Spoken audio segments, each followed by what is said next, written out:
Seguimos por acá, dejo el link a la primera parte en la descripción del video. Me dicen que lo bueno del mecenazgo es que el artista se dedica a complacer un paladar refinado, que es el mecenas, no tiene que satisfacer el gusto vulgar, suponiendo que el mecenas sea un paladar refinado, ¿no? Es verdad esto. Se suele mencionar esto respecto del sueño de una noche de verano de Shakespeare, que es una obra que la escribió para representar en el casamiento de un conde, de un aristócrata, no para el Teatro del Globo. Y tiene algunas peculiaridades esa obra, de que referencias mitológicas que no se explican, que se nota que está dedicada a un público que no es gente que es gente como uno. Eh, ¿Qué sé yo? Puede tener su lado flojo también esto, ¿eh? Pero sí.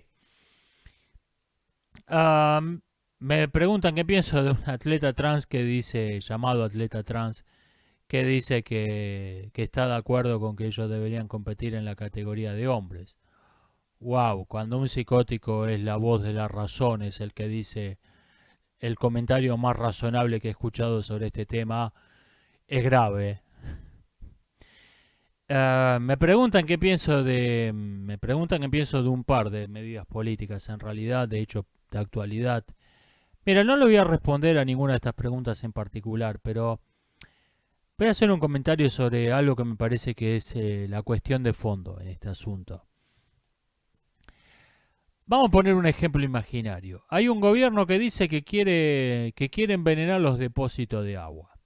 Y todo el mundo dice, no, ¿cómo va a hacer eso? Es una locura, salvo una pequeña minoría que dice que está bien, porque el agua potable es supremacismo blanco, y la potabilidad del agua es un constructo social. Hay una pequeña minoría que está a favor. Pero todo el resto estamos de acuerdo. No, esto es una locura. ¿Cómo va a ser eso? Todo el mundo se queja. ¿Cómo va a envenenar el agua? Em, Estamos todos de acuerdo en eso, ¿no? Acá viene el asunto. Estamos todos de acuerdo. Los votos, el resultado de las elecciones no refleja eso. En Estados Unidos, en Latinoamérica, en la mayor parte de Europa. El resultado de las elecciones no refleja ¿cómo va a ser eso? No es lo que estamos viendo en los resultados de las elecciones. Y entonces hay dos opciones. O no es verdad que estamos todos de acuerdo, los chiflados que quieren envenenar los depósitos de agua no son una minoría, no son una minoría, o bien la mayoría que se queja tiene un pero que no comenta en público. No, me parece una barbaridad envenenar los depósitos de agua, sí, pero en realidad me parece que está bien por algún motivo. Y esto no lo dice en público. O sea, hay dos opciones. O no es verdad que los chiflados son minoría, o no es verdad. Estamos todos de acuerdo en que esto es una locura, nos oponemos todos, no es verdad. O bien, sí es verdad que hay una mayoría quejándose, haciendo mucho ruido, pero tiene un pero que no dice. Tiene un pero. Sí, es una barbaridad. ¿Cómo van a envenenar los depósitos de agua? Estoy en contra, estoy indignado, me opongo. Pero está bien que lo envenenen. Tiene un pero que no dice. Estas son las dos opciones. El supuesto rechazo de una inmensa mayoría a políticas demenciales no se corresponde con lo que estamos viendo en el resultado de las elecciones. No se corresponde con el resultado de las elecciones en Estados Unidos, no se corresponde con el resultado de las elecciones en España, no se corresponde con el resultado de las elecciones en Argentina, no se corresponde con el resultado de las elecciones en Chile, en Perú, etcétera. No se corresponde con lo que estamos viendo. La supuesta mayoría que está indignada de esta minoría de chiflados, y si la supuesta minoría de chiflados gana elecciones.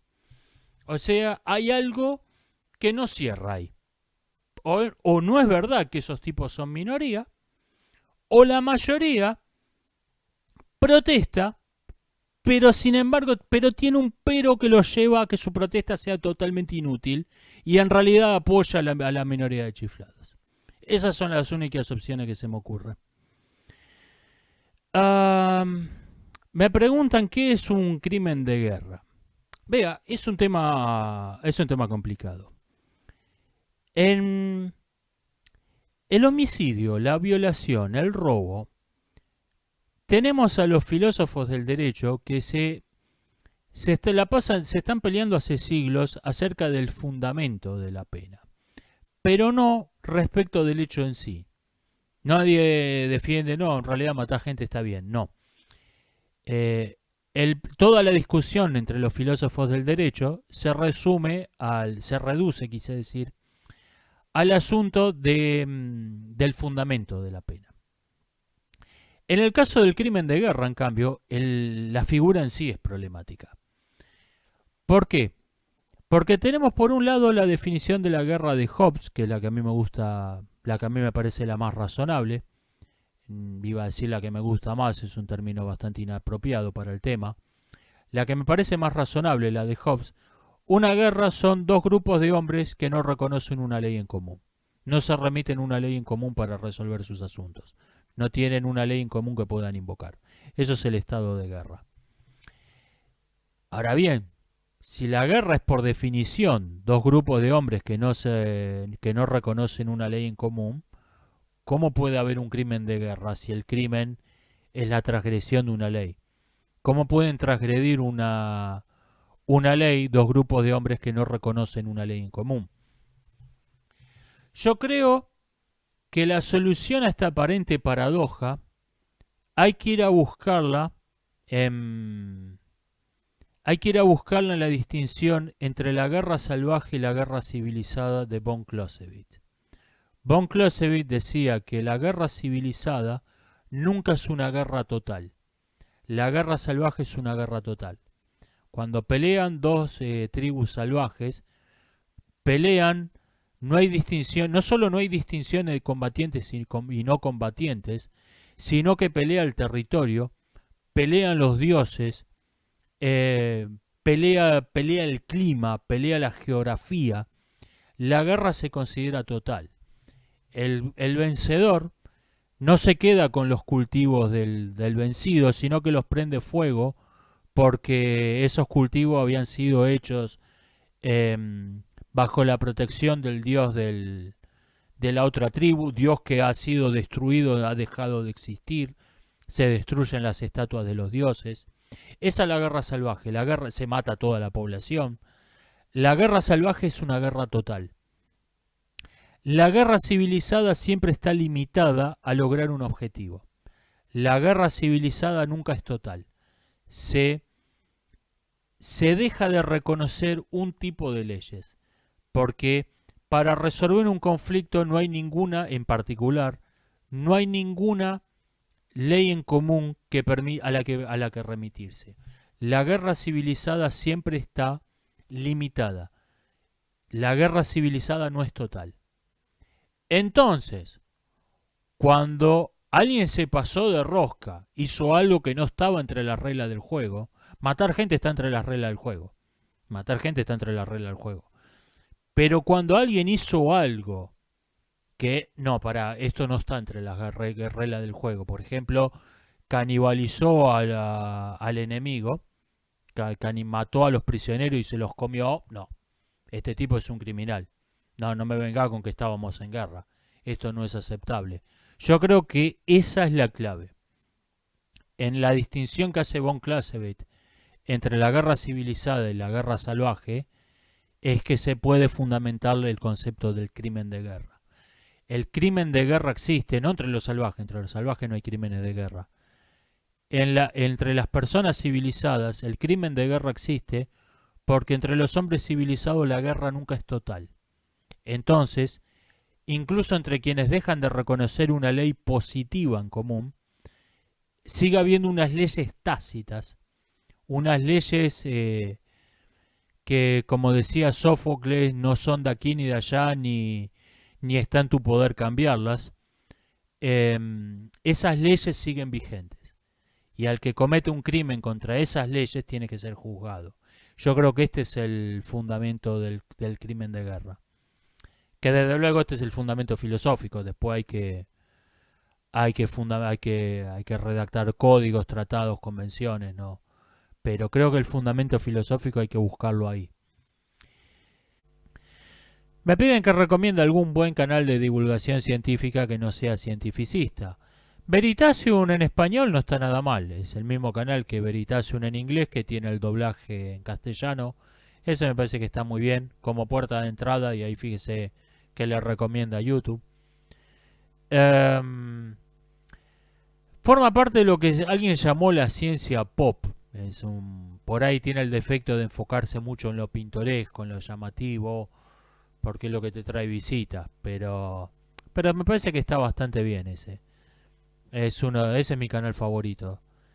Y hay un problema con la ciencia pop, con esto de vamos a divulgar lo pintoresco de la ciencia. Y es que atrae mucha atención a lo pintoresco, y por ahí lo importante es lo aburrido.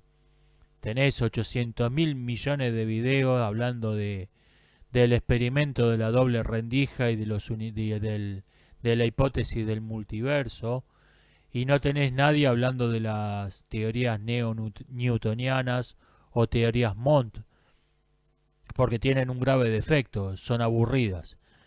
Y, y yo creo que la próxima revolución científica va a venir de las teorías Montt. Las teorías Montt son un conjunto de hipótesis, no son una sola teoría, que tienen en común el querer explicar lo que explica la relatividad, el eliminar los conceptos de materia oscura y de energía oscura con pequeñas modificaciones a las ecuaciones de Newton. Yo creo que esos tipos, las cuentas no cierran, no es un defecto pequeño, pero yo creo que esos tipos son los que están mejor orientados, los que llevan el mejor rumbo. Difusión cero. Apenas algún divulgador te menciona que existen, pero y sin embargo yo creo que es algo interesante. Creo que por ahí es más importante que el bendito experimento de la doble rendija o que la hipótesis del multiverso. Lo que pasa es que no vas a hacer ningún programa de ciencia ficción, no vas a hacer un episodio de Rick y Morty explicando que en realidad la energía oscura por ahí es la gravedad, pero nos parece, por una ilusión, una especie de truco de magia cósmico, nos parece que tuviera un efecto paradójico, que estuviera tendiendo a alejar las cosas en vez de acercarlas, pero es la gravedad. Ok, me aburro. Ese es el problema con... Y sin embargo hay algo que me dice, cuando escuché esa explicación, hay algo que todos mis instintos me dicen que esos tipos tienen razón, que esa es la hipótesis correcta. Lo que pasa es que es aburrida, entonces no se la difunde. Es cosa que pasan. Y ahora sí voy cortando por acá, nos estamos viendo hasta la próxima.